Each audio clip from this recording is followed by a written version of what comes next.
గురుగారు ఇప్పుడు మనకి జాతకం లేదు, ఏం లేదు, కానీ మనకి పితృదోషం ఉంది.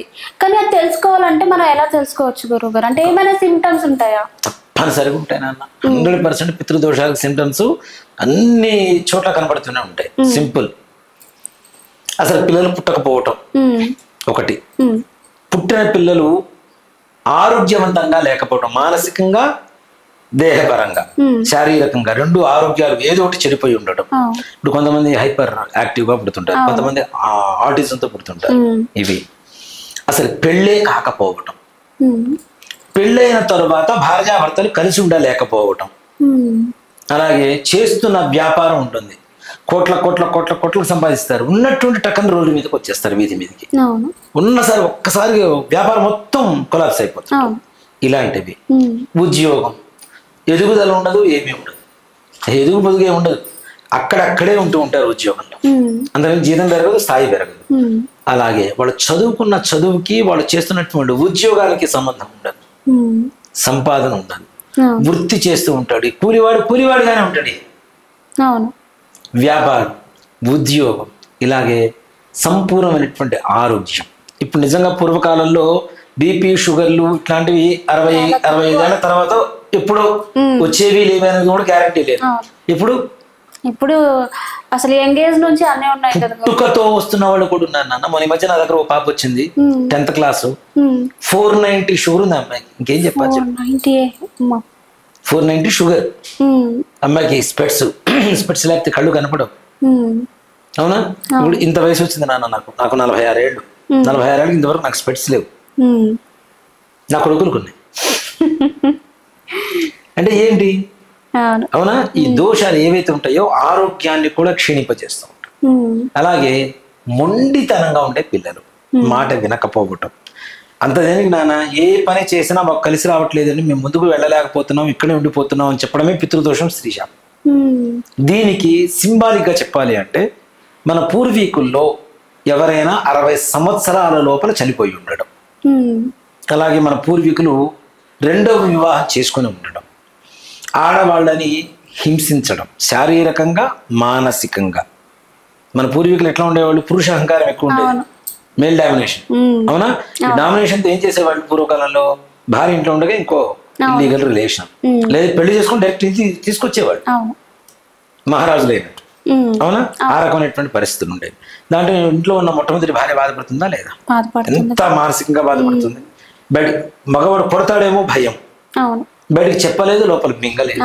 అప్పుడు అసలు మాట్లాడే వాళ్ళ పరిస్థితి కూడా లేదు. మాట్లాడాలంటే కూడా తలుపు చాటించి మాట్లాడాల్సిందే భర్తతో కూడా. అవునా? అలాంటి పరిస్థితులు రావటం. అలాగే ముఖ్యంగా సూసైడ్ చేసుకుని ఉండడం. మన పూర్వీకులు సూసైడ్ చేసుకునేంత బాధ ఉంది అంటే సామాన్యమైన బాధ కాదు కదా. అవునా?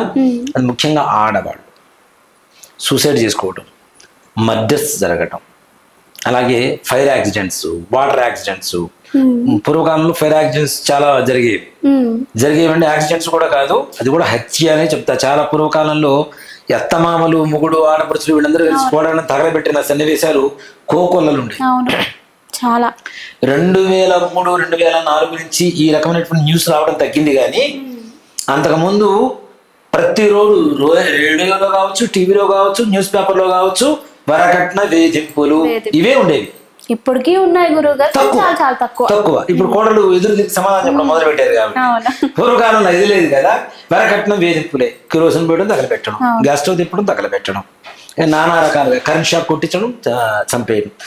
ఇవన్నీ కూడాను మనం అనుకుంటున్నాం తాత్కాలికంగా ఈ అమ్మాయిని చంపేసాం, వెళ్ళిపోయింది, పీడ వదిలిపోయింది అని వాళ్ళు అనుకుంటున్నారు. కానీ భవిష్యత్ తరాలకి స్త్రీ శాపంగా మారుతుంది.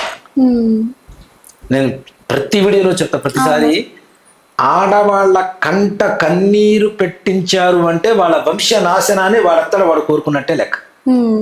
ఒక కన్నీటి చుక్క మహాసముద్రంలో వచ్చేటువంటి సునామీతో సమానము. సునామీ వస్తే అక్కడ ఉన్న వాళ్ళు మాత్రమే పోతారు. ఆడవాళ్ళ కంట నీరు బయటపడింది అంటే వంశం మొత్తం పోతుందని చెప్తా. చివరికి పిల్లలు పుట్టరు, పుట్టే సమయం పరిస్థితి ఉండదు, పెళ్లిళ్ళు చేసుకోరు, పెళ్లిళ్ళైనా కలిసి ఉండరు. ఇప్పుడు ఒక వివాహం అనేది అంటే వేరే చెప్తున్నాను కదా నాన్న, ఇప్పుడున్న పరిస్థితుల్లో ఒక వివాహంతో ఆగిపోయారు అనేది అదృష్టం అనే చెప్తా. అవును. దాంట్లో అనుమానం ఏం లేదు. 2, 3, 4, 5 ఏం ఇంకా వెళ్తూనే ఉంది పరంపర.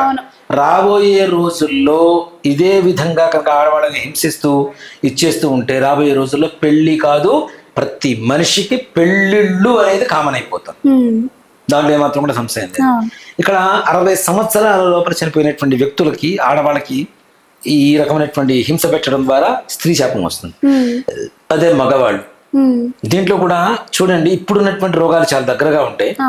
Heart problem, kidney, liver, cancer, brain stroke, ఇవి సర్వసాధారణం అయిపోయినాయి ఇప్పుడు.